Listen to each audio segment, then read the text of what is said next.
All right, episode 68 of the BIC podcast. We're going to do a little recap on a couple of things that were on the channel this past week, have a little bit of fun talking about a few collector related topics. We did get the new Gemrate numbers for grading, so we'll touch on that briefly, have a little bit of fun with that. And we'll also talk about Darren Rovell's new sports card journalism venture. We may have some different takes on it. We'll have a little bit of fun with it as well. That and more in this episode of the BIC podcast.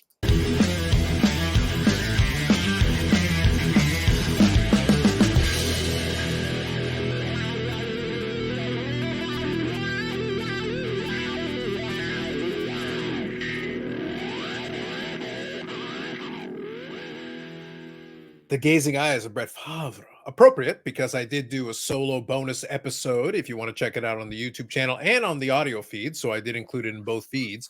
And that was just me going over some of my different player collections over the years, talking about them. I was actually surprised how many player collections I actually ended up with over this period of time, but I did kind of talk through them a little bit. I talked through kind of the thought process was behind them, which ones I'm still doing. The majority of them are still doing, which ones got retired. And then also I did talk a little bit about kind of how they're different, because they're not all the same in how I approach them, what I'm looking for, and all those different categories of it. I thought it'd be a good change of pace just to include that. We do talk about player collecting quite a bit, but this is my specific journey, just me personally, and some of the ones I've done through in my journey in the last 30 odd years doing that. So I think it was a lot of fun. Now, we are recording this on April Fool's Day, but what we're not fooling about is AMG Collectibles and AMGcollectibles.ca. Look at that smooth segue. Look at that. It's a beautiful thing. But AMG Collectibles, and I am going to be back turning this one around. So it's going to be on Tuesday where this episode is going to drop. And then a couple of hours later, you'll see the AMG Collectibles YouTube on the YouTube channel and the audio feed. You will get the podcast of that as well. But I can already see from the stuff I've received, we actually have a nice memorabilia and autograph oriented what came in the shop. Some nice cards as well. So we've got a nice mix and match. It is kind of interesting. And if you like some 50s baseball, there is a little bit of a theme to that if you want to check that out on the AMG Collectibles on the YouTube channel and the feed of the same name. So thank you to AMG Collectibles for supporting the channel and the podcast. Okay, so I want to talk about a couple of things here. Let me do a little recap. I did mention already that I had the solo podcast episode. I still said I would still do those from time to time when I had a topic that I wanted to chat on. So I was sitting down for the evening and I came across it. I started putting together a little list and I thought I would talk about that a little bit. Had some fun with it. This past Friday's live stream, I'll talk about that briefly for a moment. We had a lot of fun with that one. So when we say 15% less mature, I'm trying to decide, Eric. So help me out here on this. I'm trying to decide, were we 15% less mature, or was it just that the news week was so slow that, hey, you know what? We're going for it. There's an opportunity, and we did delve into another area of passion of yours, let's say. An area of sharp passion, one would say. Yeah, I think part of me, discussing my other collection was mature, and then after that, it completely went off the rails, and we lost all maturity. Mm-hmm. Yep. I would argue yes. I would argue, once we're into Stabby McStabberson, I feel like we crossed a line. We crossed the Rubicon. What would Dare say? And I still want to make sure that we blame Michael Hamm for all of it. That is fair. That is fair. So if you do check out the live stream, again, it was a very unique episode, I'll say. That does happen from time to time, though. Like, what am I going to do, And the best part about it is that I always leave the chat the option to parachute us out of it. And they seemed quite content to allow the train wreck to continue. And they weren't content with the train wreck, Eric. They wanted the train to wreck, and then they wanted another train to crash into it, and then a third train, and they just kept piling up the train cars, and just kept going. Bodies were flying everywhere. Brandon, it was quite the sight to behold. So I didn't get to participate, but I do want to say, I think after hearing about it, and hearing about the collection, I'm most surprised, and this may shock you, but I am most surprised that Mrs. Wade allows him to play with sharp objects.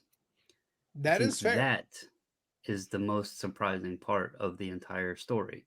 For me, anyway. Mrs. Wade, Kathy, she is a lovely lady.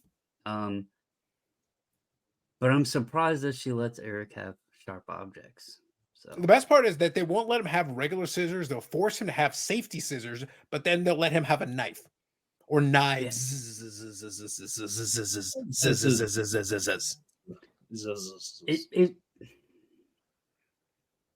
Is there multiple like policies out in case of accidents on you or something? Well, I think at this point it sounds like more like hope. It sounds like, if he plays with enough knives, the law of averages would dare suggest it seemed like an accident. I'm actually, this is my knife bag at the moment. I didn't know that was a thing. Oh no, he has a Brandon. Brandon, I am not exaggerating. People, listen to me very carefully. The last Friday live stream, I swear to you, we were at minute 42. Bobby and I were like almost looking at each other in disbelief. How have we gotten this far? From nearly the beginning of the episode, and we're almost into the end of the first hour, and we're still talking about Eric's knives. Yeah, this is my bag o' knives. It even flips, like there's knives on each side of that, and then there's more knives. Then I have the folio for knives. Yeah, and he also had fancy sharpening implements. He had a fancy sharpener. Sharpening implements. I do. I have many. So I'm just making sure. Like, the reason why I wanted to mention this at the beginning of this podcast episode is, you know what? If this past week there are a couple of episodes that I want to direct your attention to, like, look, even if you're not interested in watching the duration of it, because it was a fun episode just from a different perspective. There wasn't a ton of card content. I'm not gonna lie to you, unless you're really into Leaf Leprechaun cards, in which case there was at least some mention of that. That's pretty exciting. I do have one question, and Eric, we are more mature here. Only one? This is an important one, and I don't know that if it's been asked. So I need to know the answer. And we are more mature, so it is a serious question. In your collection, with the amount of surgeries you have, okay, have you obtained any of those for your collection? The scalpels and such. The knives, yeah. The sharp objects, yeah. Just the ones that they left in me. What do you think the bag is for? His arm just goes like this and just pulls it, draws in. No, or have you thought about asking? Yeah. The only surgical knives that I have are the ones they left in me. That's it. Well, at least for legal purposes. We all put lists, you have your lists of your card collection and everything. You need to add that to your knife collection list. Yeah, but Brandon, because you didn't see the episode, I should share with you, he does in fact have a list. Yeah, I do. But he has a list both of items he has. Yes, he has a list both of items he has, and he has a list of items that are on his WAT list. So he has a WAT list of knives. Yes, I do. Both of these are true statements. Factual statements. These are factual statements. Brandon, we learned so much. That's the reason why I felt very compelled to I just needed to sit back and just let it. After a while, I was like, should I stop this? I could stop this, but why? I'm only giving him heck because it's Eric, but I know a lot of people collect knives, and there's some people. I said it in the Discord the other day. Like, one of the coolest things about doing the reselling aspect that I've been into is you learn so many new categories and learn about categories that people have a passion and collect. Like, we're so focused and niched into cards that there's such a wide variety of stuff out there that people actually have a passion for and collect. It's kind of cool to see. Yes, knives it's being just another category of collecting. It's another category of collecting from Eric that we learned about. Like a month or so ago, we discussed my penny collection. Last week we discussed my knife collection. I have other collections. Penny collection is your allowance, right? That's another way to explain it. Yeah, it's both these things. Look, the important thing is you haven't lived until you really understood the background and story of Stabby McStabberson. That and more on the Friday live stream past. So enjoy. You can check that out and enjoy. I just thought I would make sure we at least discuss that for a moment. Now, I'm going to move on. We're going to talk about some of the Gemrate data here. And when we get to the thing about the Darren Rovell and the collect, I guess it's pronounced collective in the way they wrote it. We'll talk about it here in a minute. But when we get to it, I want to branch off two things. We'll talk about the collecting as well, but then we'll do a little discussion on content and that piece of it, because obviously there's been some discussion about that recently. But let's do the Gemrate data here for a moment, and we'll talk about this. So part of the reason this particular month is interesting is because we're talking about this on the heels of the whole SGC under collectors acquisition. Now this is mid-flight, because we always got to remember. So an important caveat about the Gemrate data. The Gemrate data is pulled based off the change in population reports. That's the methodology. That's how the data is sourced, amongst other ways. But that is one of the key ways they pulled this data. So it's, if there's a backlog or things like that, that alters the numbers. If there was a special or something, sometimes it can be like, okay, there's going to be an impact. Yes, but some of it can be immediate and some of it takes a little bit of a time delay. So for example, give me an example of this. So when the Conor Bedard mania, really took off, and there was the element of folks pulling the young guns, some folks are going to go accelerated service and try to get those Bedard young guns in as quickly as possible. Well, those are going to appear on the population report first. So if there's any kind of a time delay and somebody else does a more delayed version of it, it doesn't mean that there weren't a certain amount sent in. It just means there's going to be a delay. So you'll get some 1 month, and then you'll get some another month. It also depends on what time of the month that something happened. If there was a rating special, or if there was a new product or something that came out. If it was like mid-month that it came out, you might get half the story 1 month, and then you'll suddenly get a big boost in the following month. So things to bear in mind. But what we've got data-wise is the following. We've got the PSA was up to 1.33 million, which I think is the highest number I've ever seen for a single month for them. So I think this is a record month for them. Up 8% month over month, up 9% year over year from 2023. CGC is actually up 13%, which is actually pretty strong, and up 62% year over year. Obviously, for them, it's going to be TCG is really going to be the strong category, but still 185,000. It counts when you grade it. Even SGC, though, which is one that we were kind of curious about, actually kind of held water and went up 1% and 22% year over year. So actually still a very strong number for SGC. And even Beckett was up 1%. So they kind of treaded water, but all things considered, not too bad, but minus 6% year over year for Beckett. So kind of interesting. And then the breakdown itself, I'll show screen there. Sports and miscellaneous, so trading cards and sports cards. PSA was up quite a bit. SGC was barely moved. Beckett's up slightly. CGC actually went up quite a bit, but that's because their sports cards is usually pretty low. So for them, it's an increase quite a bit. I think that slide there is the biggest picture of where the hobby and grading, and when I say the hobby, like, the companies are doing TCG and all of that, but we mostly discuss sports cards, but to look at that number and see that CGC this month was up 147%. Okay, that's interesting to start with. But to take it a step further and to combine CGC and Beckett at 66,000, and they're not even at 50% of what SGC is doing.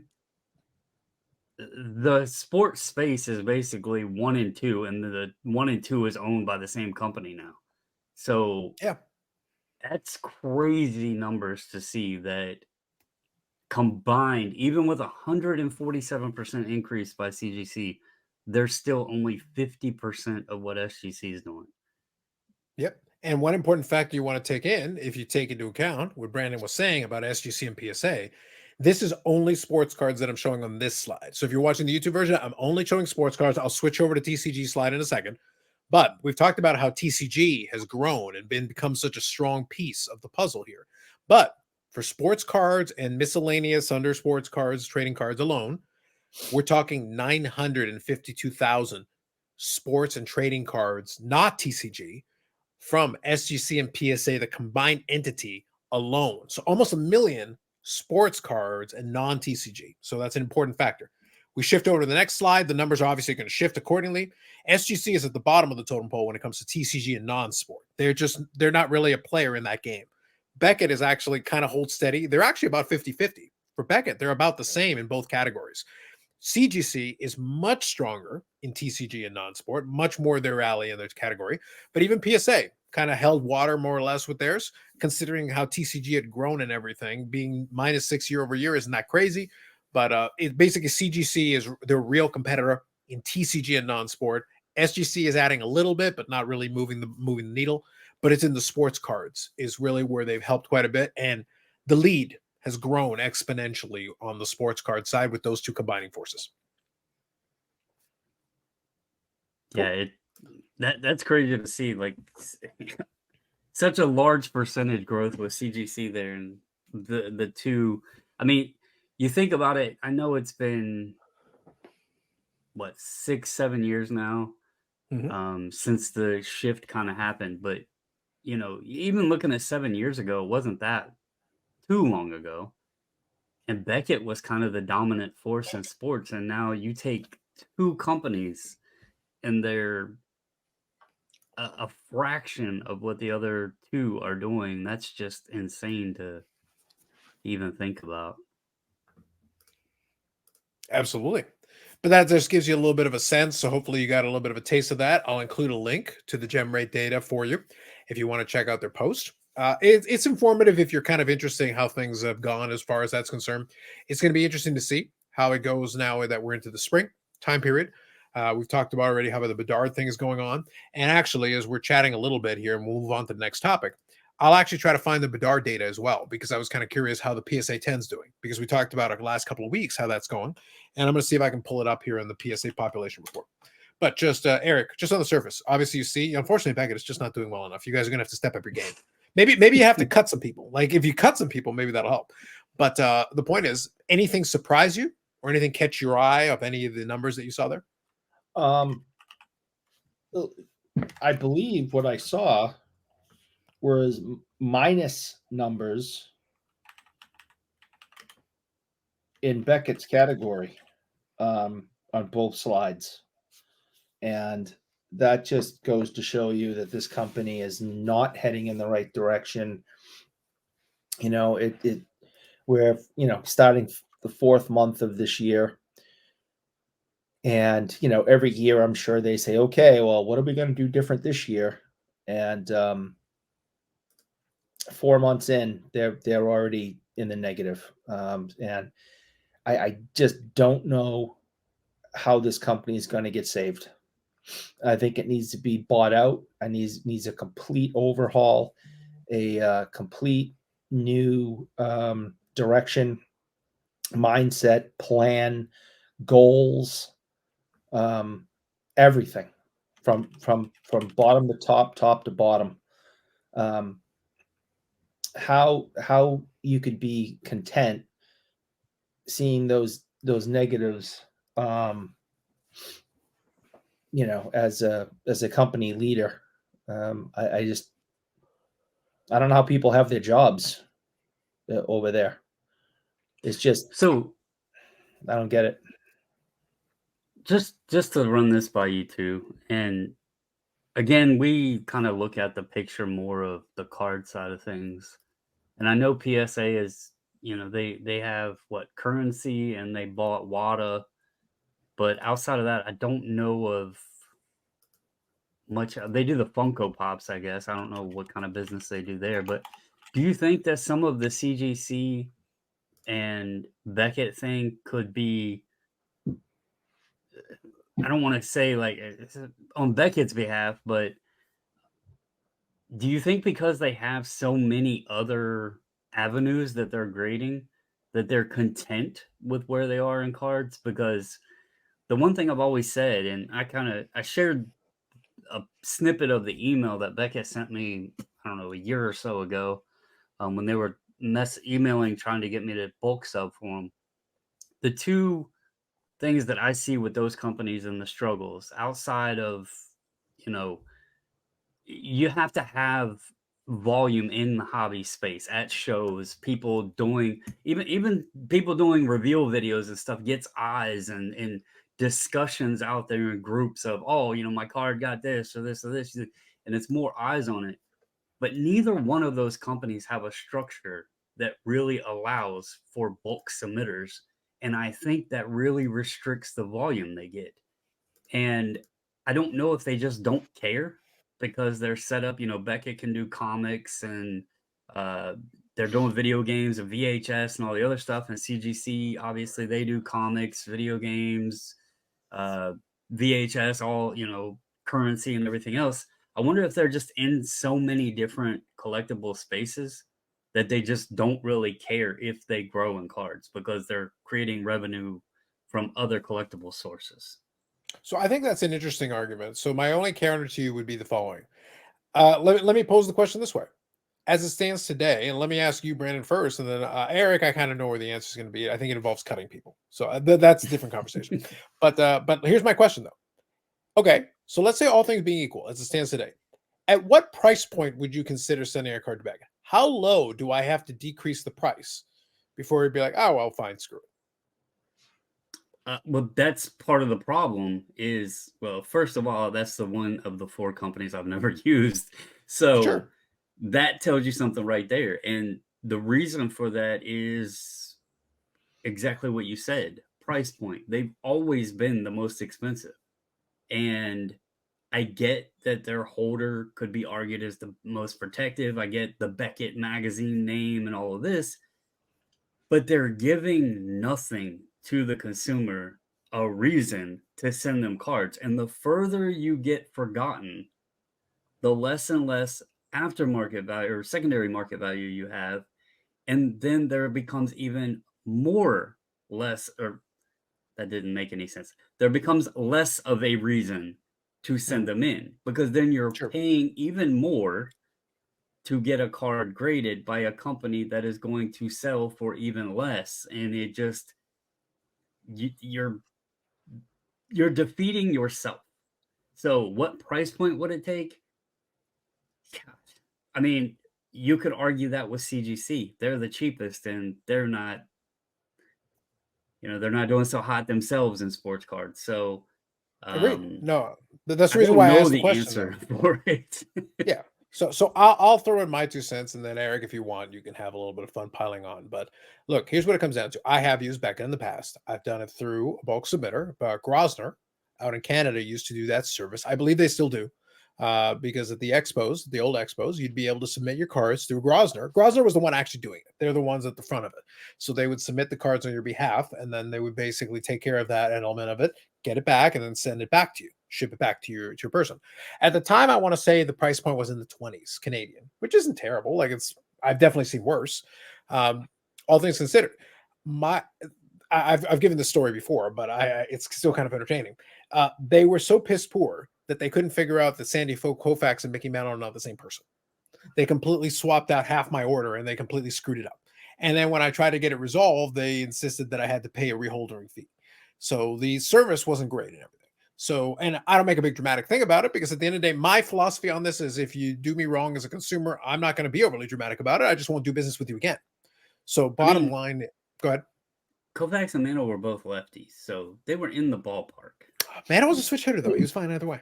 But the point is that, but the bottom line is that if you cannot read the name on the front of the card and your quality control doesn't allow you to read the name on the front of the card to see that there's a difference, you're done. It's so for me at $1, I still won't do it.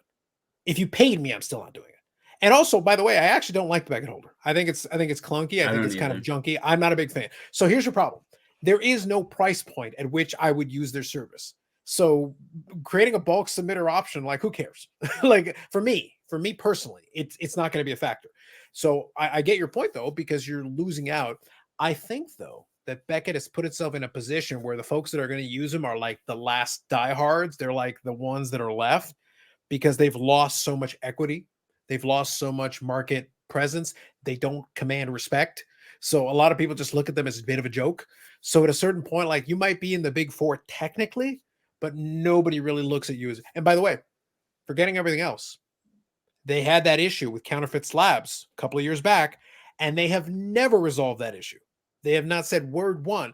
And that's even if I ignore the aborted attempt at changing the holder, the aborted attempt at changing the label, the miscommunication, the attempts at trying to communicate that out and then backtracking and then trying again and then backtracking. So the PR is what I was trying to get at. The PR mistakes on top of you still haven't fixed the holder, on top of you keep making errors, on top of, they got rid of their president, who we had a lot of fun with back in the day. But I honestly don't think it was his fault. At this point, I don't think anybody can save what they've got going on there. You could bring Don't back, forget you that know, the- old. You please- could bring please back don't Jimbo forget- Beckett, and it's not going to change a damn thing. Please don't forget that their owner is in prison. The owner of the parent company, yes, but also it plays into the idea that they're a holding company. So at the end of the day, does the holding company care? So to Eric's point, to Eric's question, why are they still in business? Because they're part of a holding company. They're one piece of a larger portfolio. And at this point, honestly, they're probably a very small sliver of the overall pie. They probably are a rounding error for the holding company at this stage. They probably don't give a crap what they do. As long as they don't lose $1 billion, they don't care. So what's the incentive? If it's just a part of a larger holding company, you're a very insignificant part. What's the incentive to fix it? Obviously, there isn't any, because we have not seen any positive change out of them in years. I don't expect to see any. You just saw the numbers. The numbers don't lie, right? So you just saw negative numbers next to their name. So you saw a graph, and the Beckett line is at the very bottom, and it's straight. It's just not good. It's sad. Do you have plans, Eric? I'm just curious. Is knife grading in the works? Is that where some of the focus has been? I mean, No, we don't grade questions. We don't grade knives. Blade sharpness, handle strength, material. There's options there. I could see it being a thing. Pointiness. You could have a scale. You could have subgrade scales on pointiness, sharpness, and then you could have the grading scale instead of numbers. It could literally be couture. Just think it could be blades of steel. Beckett, a cut above. Wow. Eric's getting kind of excited. I got to be honest. Like I'm seeing he's trying to right now hold back. I haven't seen this excited since Leprechaun Leaf Cards. Like he's trying to restrain himself right now. He's trying to hold it down, but he goes, I can't get too excited. They're going to know. I'm just going to invest. He's literally going to walk over to Beckett headquarters and go, shut up and take my money. Unsheath your potential with Beckett. Wow. A cut above. There you go, Eric. Wow. You got it. Mm-hmm. You can revive the company. Yeah. I don't think that company can be revived unless they blow the entire thing up and start again. Well, the upside is if they do go by this plan, if they give you a piece of paper with the charts and everything, you can just be like, shh. You could cut the chart. That'd be pretty good. Come on, extra paper to use on cutting. Come on. When you run a special, you can slash prices. Whoa. I think we're all getting kind of excited about this. I'm starting to feel like this is Friday, not Monday. Eric, we would have already gone all the way to it. We would have got Eric. If this was Friday, we would have gotten there. Carlos mentioned the lack of PR. Right up the line. I'm just trying to help with the PR, the marketing. I'm not even charging for the idea. You're a good friend. I don't think any of us thought we would get this much mileage out of this. None of us do. We're going to move on. I still blame Michael Hamm for all of this. As you should. All right, let's move on. Okay, so one other thing I wanted to touch on, actually, since it kind of led me down that thought process as well. We already mentioned, so I'll quickly mention what I was talking about a minute ago. So we got the new Connor Bedard numbers here. I got them up in front of me in the pop report. All right, so Connor Bedard Young Gun. Obviously, it's now been a couple of weeks. Where do you guys think the 10 set? How are we doing gem mint 10s for PSA in the Connor Bedard Young Gun? I'll let you guess first, Eric. Go ahead. What do you think? Now, I would probably say 3,000. It's probably more, but I'll say. Don't forget though, there's still a bit of a delayed reaction. The initial ones were going to be the folks that expedited it, And the regular one, even though PSA's done better with their turnaround, they're not, it's not old SGC speed. You got to make sure there's a little bit of a delayed reaction to it. So what do you think, Brandon? Where do we sit? I'm going to say 429 on the 10s and an overall pop of 1360. Your overall pop is actually pretty close. Your overall pop's not bad. So right now there are 1,647 that have been graded total right now at this moment in time. Right now the 10s set at 763. 763 10s, 753 9s, 753 9s. Yeah. There's 110 8s, 15 7s, and 5 6s, and 1 1. Eric. Damn. Come on, Eric. 1 1. I kind of. Yeah, I was going to say. It cuts like a knife. It cuts deep. Mm-hmm. First cut is the deepest. But so yes, the gem percentage is higher than I expected. But yeah, not too bad. So I'll say, you at this stage of the game right now, as we're recording on April 1st, 763 Gem Mint 10s as we stand right now. Obviously, next week will be more. So we'll kind of keep tabs on it and see how it goes and see how long it takes us to get to 1,000. But we're rapidly approaching that. We're rapidly approaching 1,000. And it'll be interesting to see how that affects pricing as we go forward.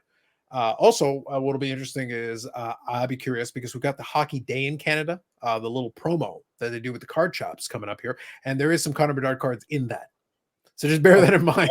If you get somebody, yeah. And by the way, those are super cheap packs that like the card shops are supposed to give away. But don't think that somebody won't make a buck on this. If there's a Connor Bedard to be had, there's a buck to be made. So somebody's gonna be on this for sure. I don't know. I don't think you guys were in the.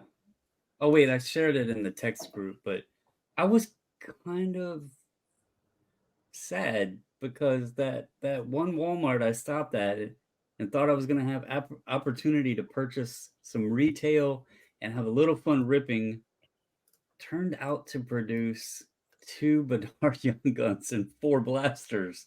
And I found out because they got submitted through our group submission. So that was kind of sucky. I could have had 2 Bedards. Wow. Terribleness. Shame. And like I said, that is the PSA one only. I haven't looked at any of the other companies yet, but we can try to take a look at them maybe next week. I'll get a chance to take a look at it next week as we get closer to recording, and we'll see. Maybe we'll throw in some SGC numbers if we've got some in there. But for now, the PSA one will do 763 Gem Mint 10s and counting as we speak, as we rapidly approach 1,000 and beyond. So we'll see how that goes as far as that piece is concerned. And just to be honest, I guess I misunderstood the question because I was thinking price when I was saying 4,000. I misunderstood. That's fine. But yeah, so for now, what we're looking at is we're just curious about the number of Gem Mint 10s as we go along. That's what we're going to be shooting for. I'm trying to predict. The pricing is going to keep adjusting as the supply goes. I will check in on that next week. Next week, I'll update us on where the price sits as we get close to 1,000 because obviously it's going to be interesting to see as it moves. I think it's going to shift downward. We'll figure out what the plateau is. I don't know what that number is going to be yet. But obviously, once we approach 1,000 Gem Mint 10s and up and going up from there, that's going to make it really interesting. One other quick side note. Can't keep going up. So it's got to come back down. So yeah, it's already started to slide. As the supply is increased, so not surprisingly, the price is starting to come down, which is exactly what should happen. Nothing unusual there. What I'm curious about is the PSA 1, Connor Bedard. Let's go. That's the one I want to know a little bit more about. I want to know a little bit more about the PSA 1 Connor Bedard. That's a pop 1, y'all. That's a pop 1. Yeah, there won't be another. There won't be another. That's right. Think about it. Just saying. Sure. Yeah. By the way, there are 24 clear-cut Gem Mint 10s. 24 clear-cut Gem Mint 10s. Dang. And then the outburst, so the silver outburst right now is a pop 8 in Gem Mint 10. Still very low. That the clear cut is that high, because those aren't easy to gem. Those acetate cards. They're not. But I think right now there's 38 that have been submitted in total. So 38 clear cuts, 57 outbursts. 8 of those are Gem Mint 10s. So just bear that in mind. Pop 8, very low pops on those ones. Yeah, so right now, those two combined are still under 100 between the two of them combined. I'm sure the PSA tax. Is there a gold outburst by chance on that pop report? Not yet. Not yet. We're not there. We do have one exclusive. Oh, sorry, my apologies. We've got there's the multi-person one there. We have 7 exclusives total, no 10s. So no 10s on the exclusive yet. We do have a PSA 9 that's a pop one, but we have no 10s on the exclusive. So we'll keep an eye on that and we'll come back to it next week. By the way, quick side tangent. Go ahead. I just still think that when you have a company that profits, the higher they grade a big card, the more money they make. Their incentive to give higher numbers for big cards, that's just another reason why I don't trust the grading companies that have a tax. It's like, wait a minute, if I give you a 10 on this Bedard Young gun, I can charge you more. Okay, well that's a no-brainer for a company. So hey, tell it to 0 10s on the deluxe, 0 10s on the exclusives, and only 1 10 on the multiple player clear cut. 24 clear cuts out of 38. They're not handing out the 10s as much as they should. I don't like the business model. I think it sets up controversy. I can't trust any company that if they do better or give you something more, they make more money. Well, of course they're going to give you the higher numbers so they can charge you more. If it's just a flat rate, every card's the same, it doesn't matter. Just real quick, and I don't want to go too deep into this. There's no incentive for them to mess around with the numbers. So I actually would argue against that, because I think what actually happens, not all the time, but I think in some cases, because I think it actually might have hurt me on a card that I submitted to PSA in the one order that I submitted. There's a lot of people that will undervalue the card because they want to send it in at that lower level or whatever. And I've often wondered if it's not less of a headache for them to go ahead and collect the fee on what they're grading it at versus trying to have to charge somebody that may not have the money to pay that higher price. And then they get into this little tit for tat of, well, you owe us this, we have your card and all of that. So I think there's a little element of both there. I think it also plays into, you value it at 400 and in a 10 it's 1500. Well, maybe we need to look at this a little closer, and maybe it's just an 8 or a 9. So look, and I'm happy to have the more drawn out discussion. We're in an episode where we all sit down and do it, but I want to just point out that Eric's point, which has been uttered on different occasions as well. So we got ourselves a little bit of a problem, and I'll lay it out for you all, and then we can revisit it in another episode. We've got on the one hand the easy 10 theory, which is what Eric's talking about in terms of make more money by the easy 10s. On the other hand, we've got the pop control people. You can't have both of these things simultaneously. You got the people who are the pop control. You won't give away 10s because you want to maintain the lower pop count, which is why there's no other, 79, 80 Peachy Gretzky's. There are no more 10s, and the old 10s are questionable, but none of the nicer ones that are probably should be nicer are 10s. So on the one hand, PSA doesn't want the money, and on the other hand, they do want the money. So it's like, well, we can't have both of these things simultaneously. They're completely in opposition. Either it's easy because 10s they also know that if they try to collect the 10 tax, it's going to devalue the 10.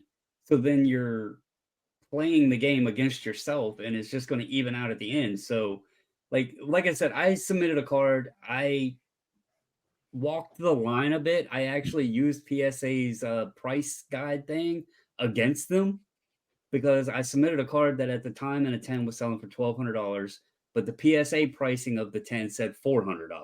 So I used PSA's own magazine, their price in their magazine. I submitted the card at the $400 level. Well, I could have swore it was a freaking 10, and it came back a 9.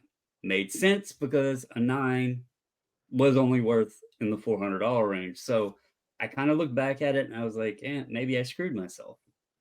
But who knows? Okay, I know Carlos wants to move on, but that game is just stupid too. And it just Brandon said that he's only worth 400, so we can't give him a 10 because he's only willing to pay for a $400 grade. So we're only going to give him a 9. It's so ridiculous. I'm so anti-grading company. It's ridiculous. The more I learn about these companies, the more stories I hear, I just like, how in the world do these companies do this? It is such a scam. On a related note, PSA and SGC combined for 1.5 million cars last month. Anyway, moving on. Record amount, highest amount ever. Moving on. So one actually, Brandon, since I was thinking about this as we were chatting, I did want to think about this a little bit. By the way, I've been having a little bit of fun. Obviously, we've got our fantasy, baseball. I won't bore you all with that. Like it's the first week, whatever.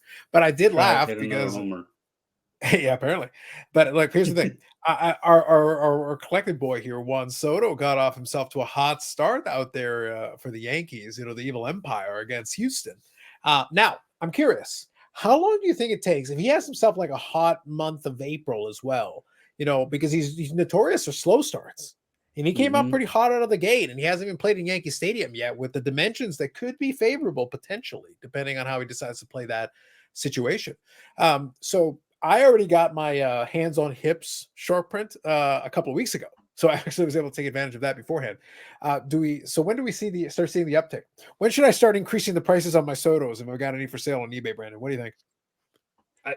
I'll be honest, I'm surprised there hasn't been more already because I know he's in the city of baseball, like the Yankees. Like, where else could he go outside of LA to get more hobby hype? I mean, and it was expected that he was going to do good. They have a chance. I mean, they got a hot start, 4-0, I think, against they swept Houston. Yeah, they swept Houston 4 weeks.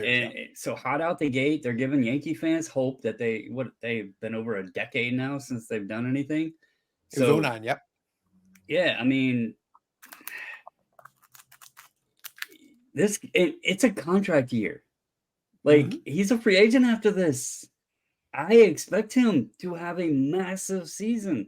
And it's like you said, he's normally coming out slow, and then he picks it up back half, and he's looking like he's going to, but he's got protection.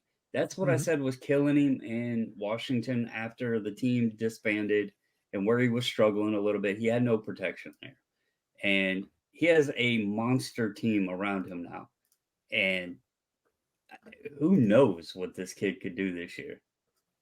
I'm just saying, look, we'll have to see what happens because I may have to raise some prices on some eBay lots that I got going on there.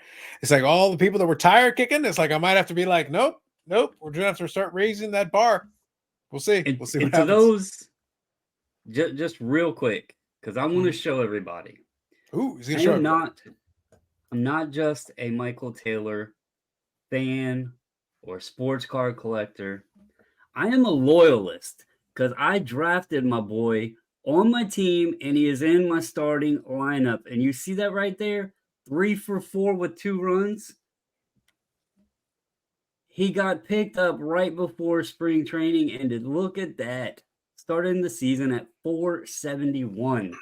Clearly a Hall of Famer. 33 years old. And he's in my starting lineup. That's clearly a future Hall of Famer, no question.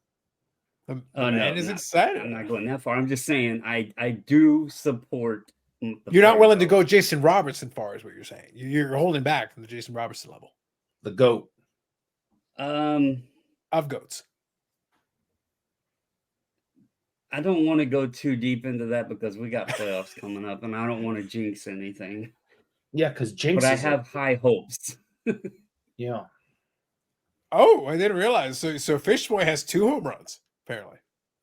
Tonight? Apparently. I'm seeing 2 for 3, and I see 2 homers here. Eric, hashtag the long con. Hashtag. That was the meme pick from the live stream. The meme pick in the live stream has got 2 homers for me. Oh. We'll have to see how that one plays out. Will Carlos take a softer stance on Fish Boy going forward? No, probably not. Let's be honest, probably not. Nah. But moving on. It's only the second week. It is. Yeah, he hasn't had the chance to like burst into flames or something. Like, it's always possible. Like, that'd be what I'd expect. He gets struck by lightning, burst into flames. Who knows?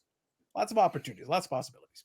Okay, so let's move on here to another topic that I wanted to chat about a little bit. And actually, I can kind of take this one and we'll shift it over into a second topic as well. So, Darren Rovell announced that he was going to do this new venture for him. It's going to be, I guess you pronounce it Cllct. It's Cllct, but you removed all the vowels, so it's stupid. So anyway, fine. So the bottom line is he's trying to pitch this as quote unquote real journalism in this, in the sports card and sports memorabilia landscape. And I've gotten a chance to listen to some podcasts and some discussion on this. I want to talk about it for a couple of minutes, but let me kind of give a couple of initial thoughts and things related to it. I did get a kick out of it. I think some people had their feathers rankled with the whole idea of the real sports card journalism and all that. But here's kind of my take on it. I don't think it really matters. And I'll tell you why, though, specifically. How is this really different, other than the branding specifically being sports card and sports memorabilia focused? How is this any different from Action Network breaking certain business-related stories?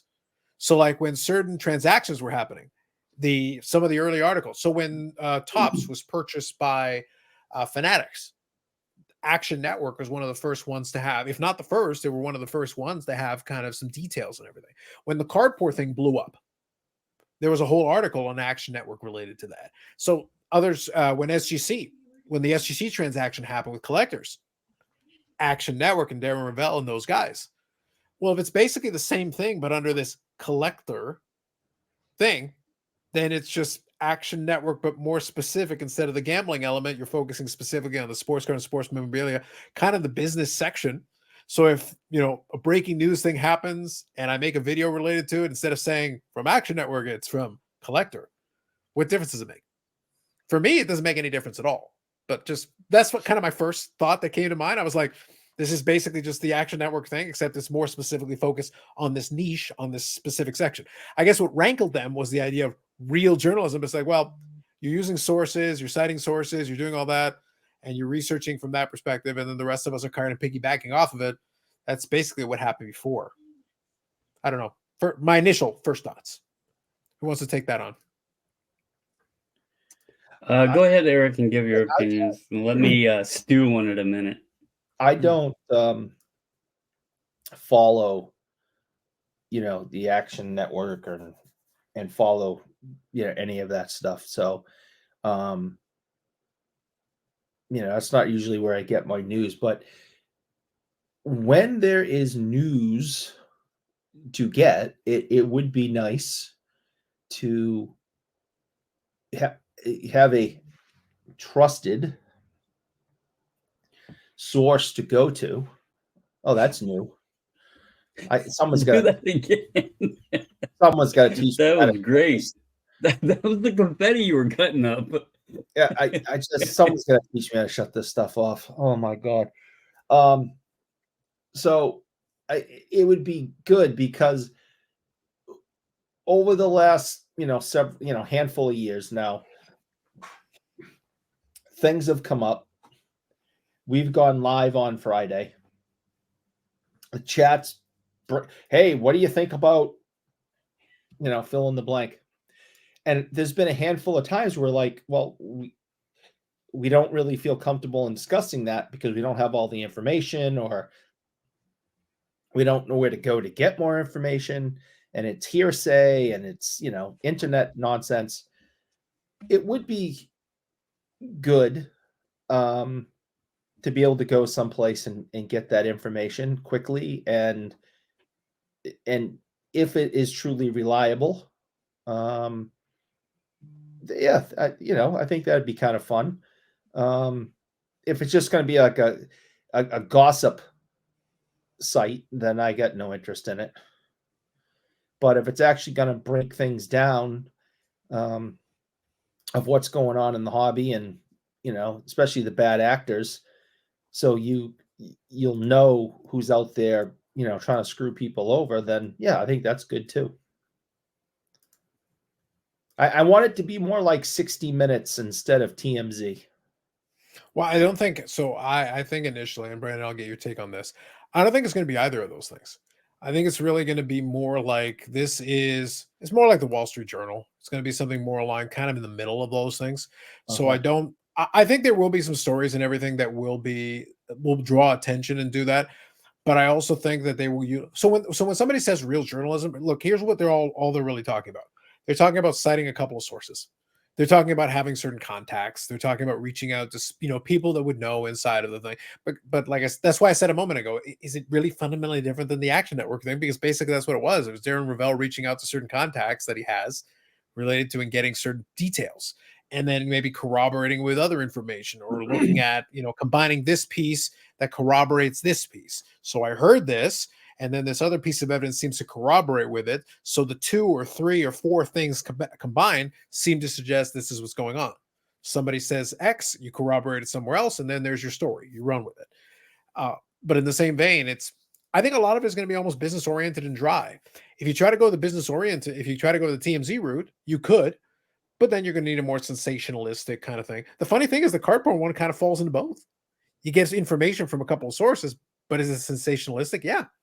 It's a story of like this widespread rampant fraud, multi-layered fraud, but you can still also cite sources and get information from a couple of different. So it kind of covers both angles from this. It's got the sensationalistic element that draws eyeballs and gets attention, but it also was corroborated with some other sources where you're able to get some info from some places. So it uses at least a little bit of that journalistic argument from it. But what's funny, the great irony of this, okay? So I'll use an example. Let Me Get That Potograph is a podcast that I listen to pretty regularly. A couple of those guys on there are connected and have friends in the industry. Let's put it that way. Mhm. So guess what? When something happens, sometimes they'll get a little bit of heads up with it. Well, how do they do that? Well, they talk to somebody who would know, and then they told them a thing. And depending on what it is, sometimes you can say more, sometimes you can say less. Sometimes you know that something's coming before it comes. I'm not nearly as connected as that, but I've heard some things before they happened, and then a couple of days later, it came down, and it came down exactly the way that I heard it. But I'm not in a position to have 2 or 3 other sources to bounce it off of to double check and make sure. But then when it happens, it's like, yep, okay, more or less played out the way that I heard it from the person that I heard it from, who was a pretty reliable source. But I'm not interested in being the one to break it. And a lot of people were sitting in that spot where they heard from one person reliably what it was, and then it drops, and then somebody is in a position like, okay, I've been able to confirm it with 2 or 3 different places. I'm comfortable now in running with it. We're more comfortable letting them run with it. It's like, no, you run with it, and then we'll talk about it after and kind of see where it went. And I wouldn't be surprised if it just ends up being more of that. That's kind of what I expect. To be honest, that's what I'm expecting. But they make it into like this grandiose thing, and apparently it's being well capitalized. And like, good for you, man. But at the end of the day, like, what's the difference? Yeah. I haven't So I haven't checked out the old one. So I really have nothing to compare any of it to, but when it finally when this new one launches, I will try to at least take a look at it and see what it's all about. Unless I have to pay for it, then I'm not gonna.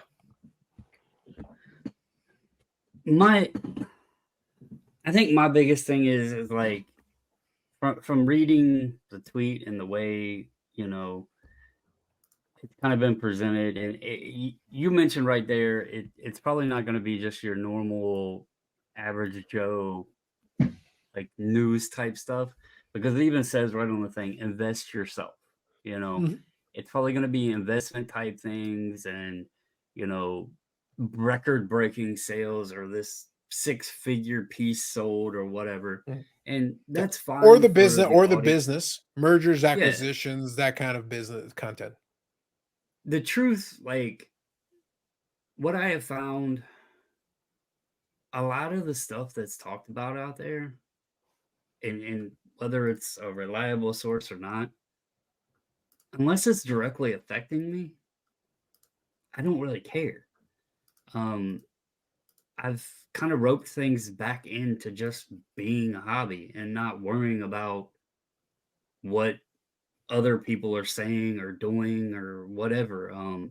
There's so much that is debated or opinionated in the hobby to begin with.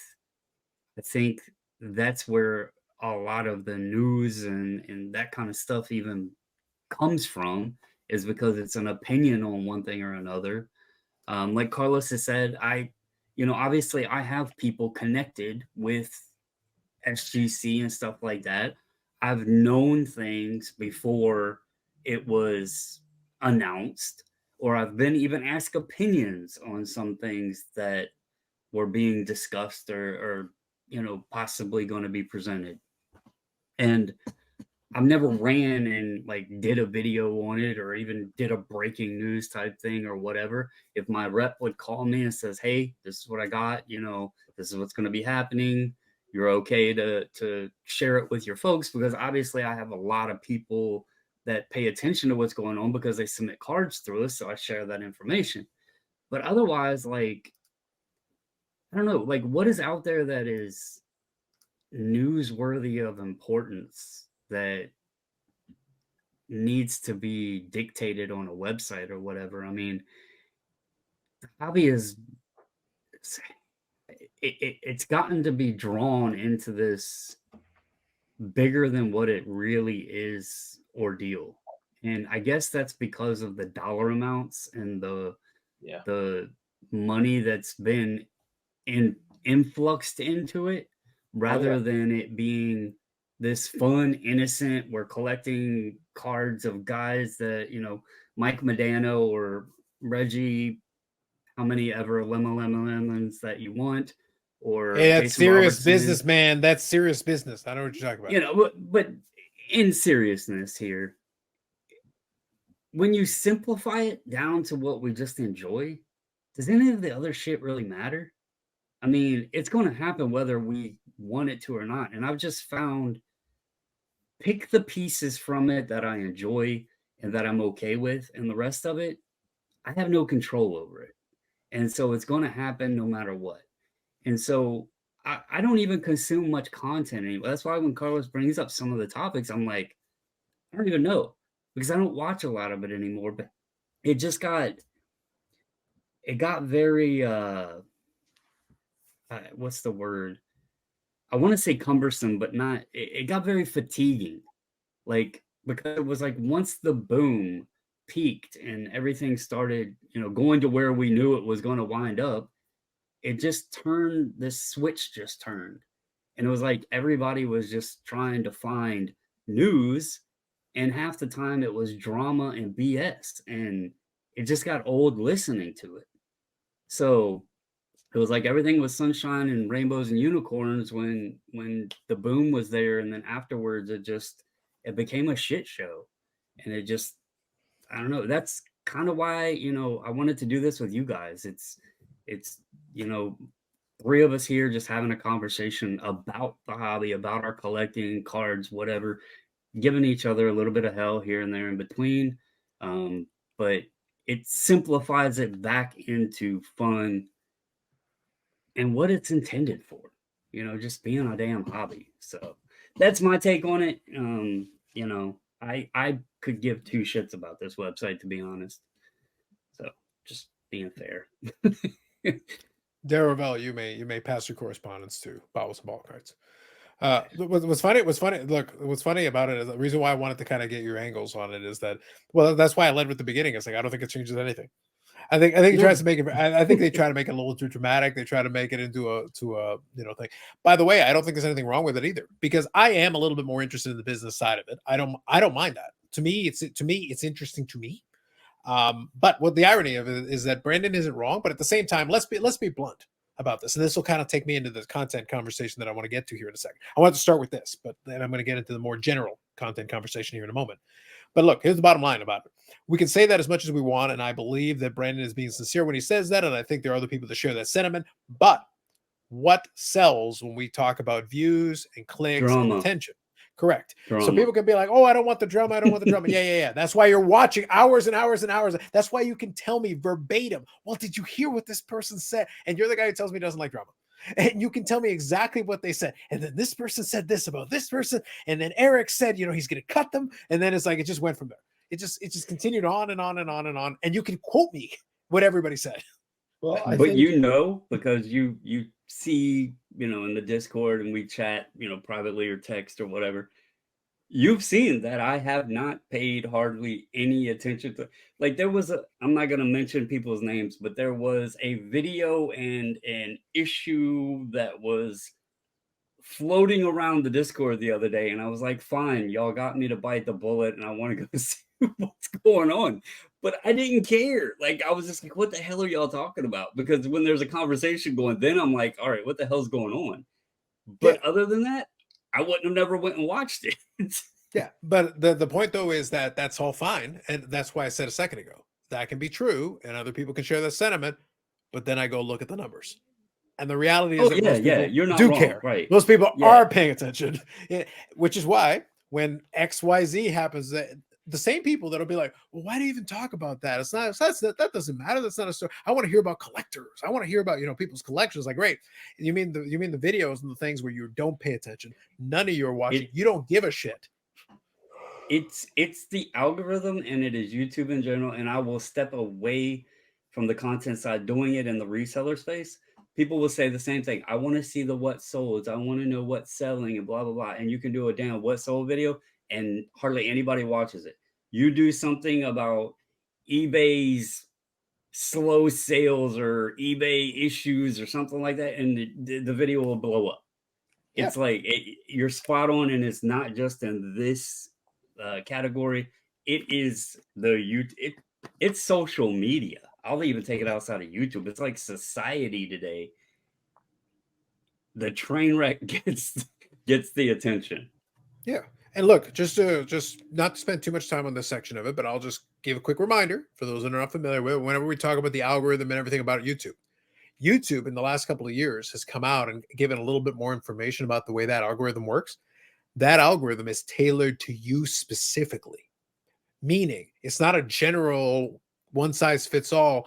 The system is designed to try to get you, person watching, to watch as much as possible on YouTube. They want you to be on YouTube constantly. So if you click on one cat video today, suddenly your feed will start getting dozens of them all of a sudden, because they'll assume that's what you're into today. And that has nothing to do with the general algorithm. Eric goes and grabs a couple of videos on knives. Guess what's going to be in the feed?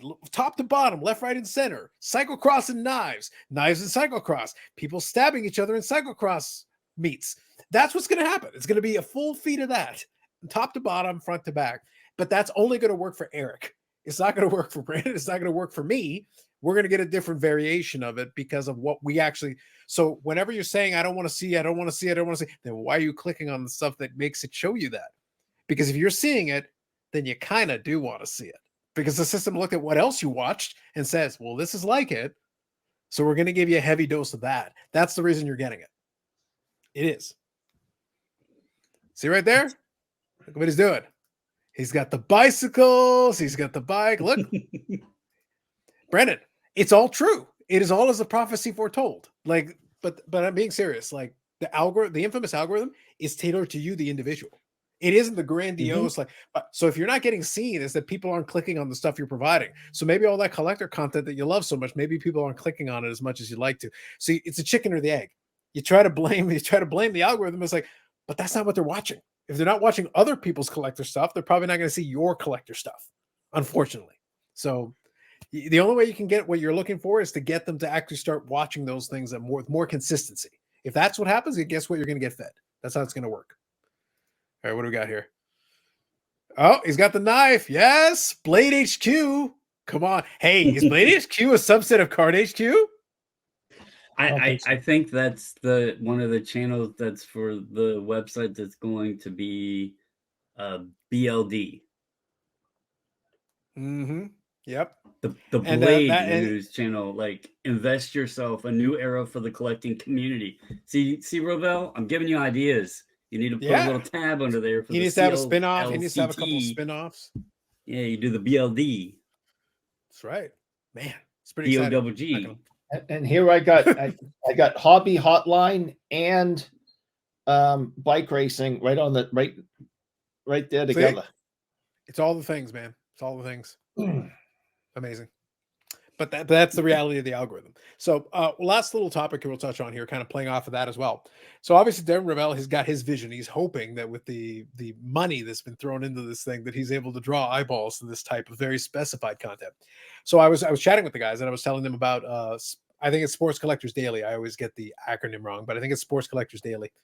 And basically they were doing their 1 year celebration and they brought on a bunch of folks that write articles and everything. So they've gone back to kind of the writing format, but they do have some videos and some podcasts and that kind of content.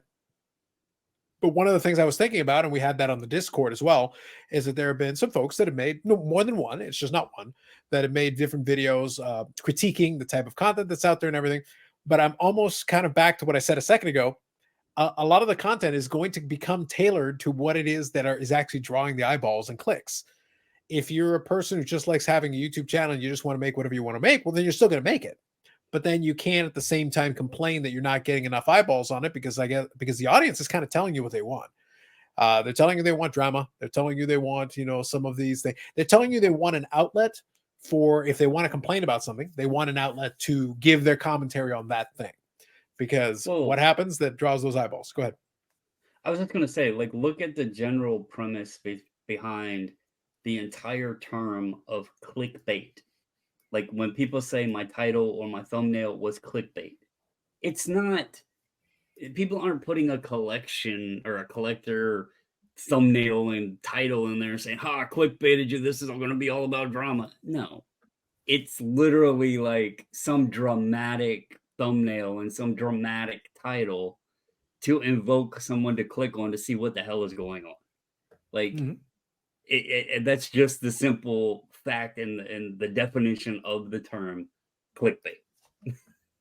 Like when you were doing your own Monday shows and you would put mean things about me there for clickbait. Like that. You'd put bad pictures or say bad things to get people to click in so they can make fun of me too. And possibly that was more subconscious mean.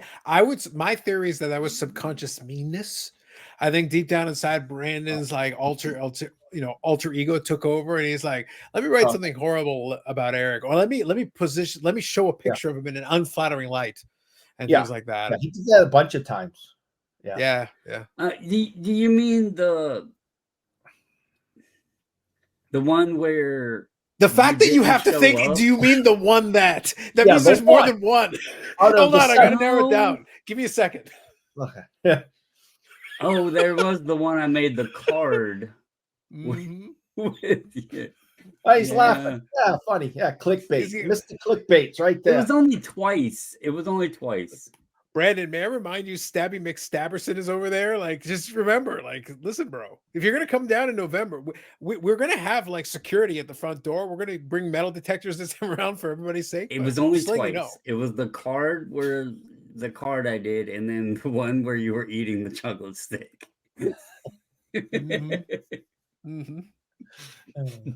Not clickbait, but anyway. But my point here is kind of it's a never-ending story, but it's also kind of a discussion point since again it's been brought up recently.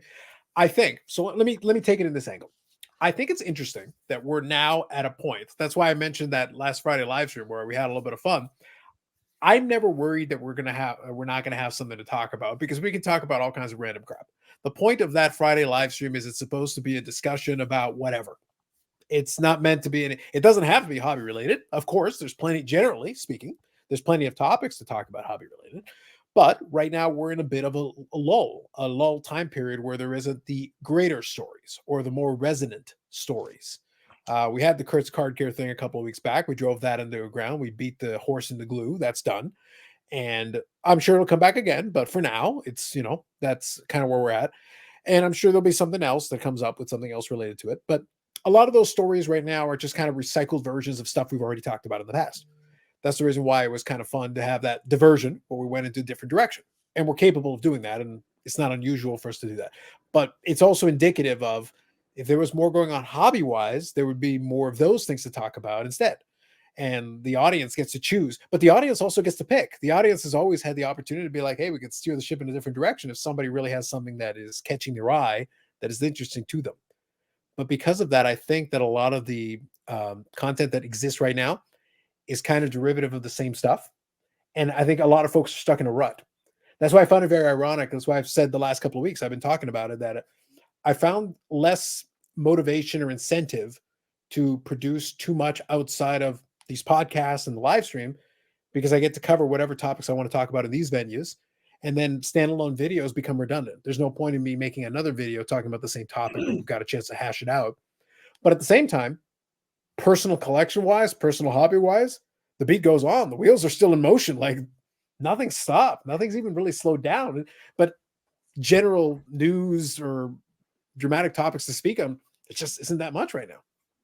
I think too, just to mention this a little, I think in the content side of things and the context of content, when you're in a niche or a hobby category, such as, we're going to generalize it as sports cards, if you're not talking about news, like generalized news of happenings, you're going to have a hard time appealing to an entire audience, because we could sit here and talk just hockey, and there's channels that just do hockey cards and they have an audience that appeals to them, or there's channels that just do football, that they only get an audience that's interested in football, or the baseball audience, and so on and so on. And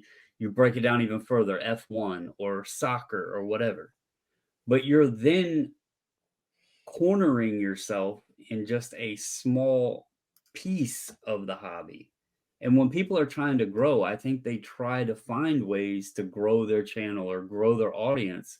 And I think about the only way to do that is to have the news type stuff that kind of appeals to everybody, and not just that little corner section that might be interested in, Boston Bruins stuff or whatever, because then you're really cutting down your audience into a very small piece.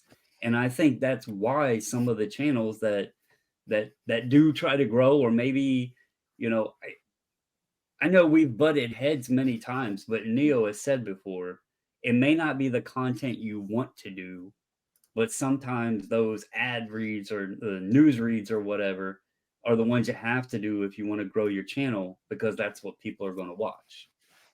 And he's not wrong when it comes to that. Sometimes it's the content that you may not be interested in doing, but if you're really trying to be serious and grow your channel and get the views and stay on top of a daily content type thing, sometimes you got to do that kind of stuff, because then you're appealing to a whole rounded audience rather than just that one little corner.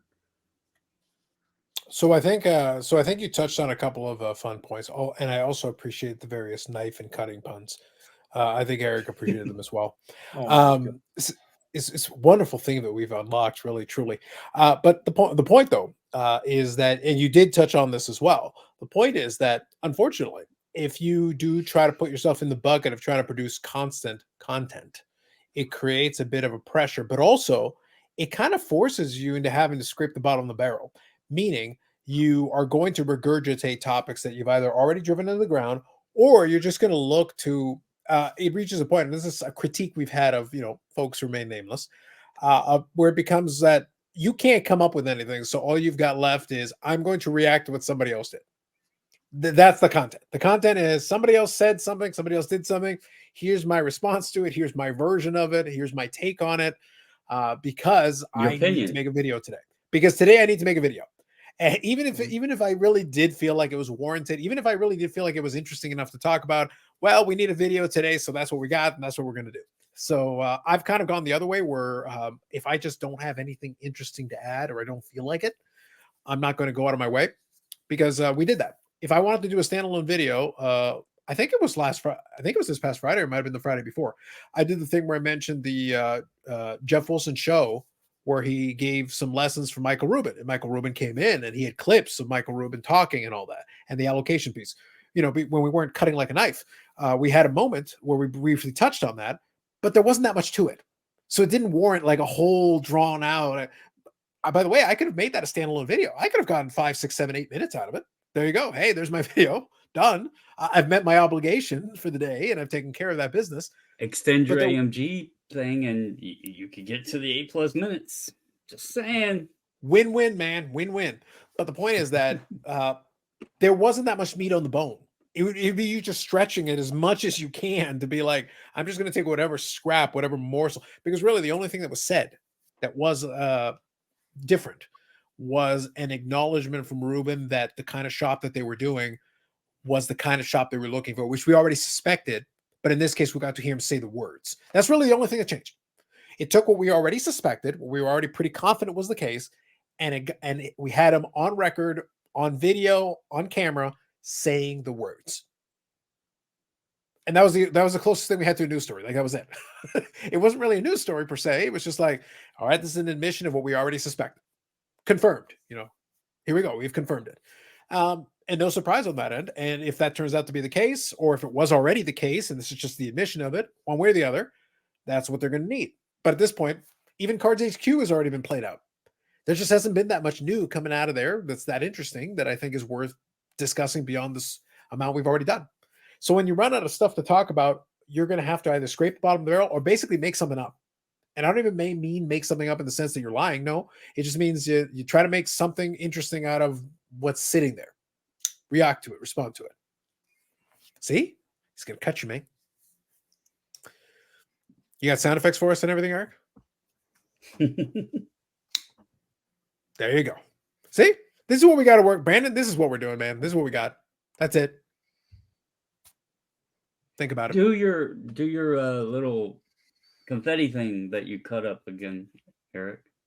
Yeah, I was going to say. It was something like this. Oh, yeah. I went earlier when Carlos left. I was like this. Yeah, there's a hand gesture. I actually think it's like the movement of it or something like that. It's like, well, I'll have to figure out the exact hand gestures and movements because now I went like this earlier. And yeah, it was like this. I think you moved your hands up and down. Not because you want to execute it, it won't go off. Yeah, it's going to be great. We'll figure it out at some point. But anyway, so my bottom line point to all this is I don't blame anybody who is trying to make content in this space now for trying to figure out what it is. I do think it's amusing, and it's something we talked about before we hit record. I find it amusing that some people are concerned or critical of the content being derivative, which on the one hand, I agree. But on the other hand, even your critiquing content of it being derivative is derivative.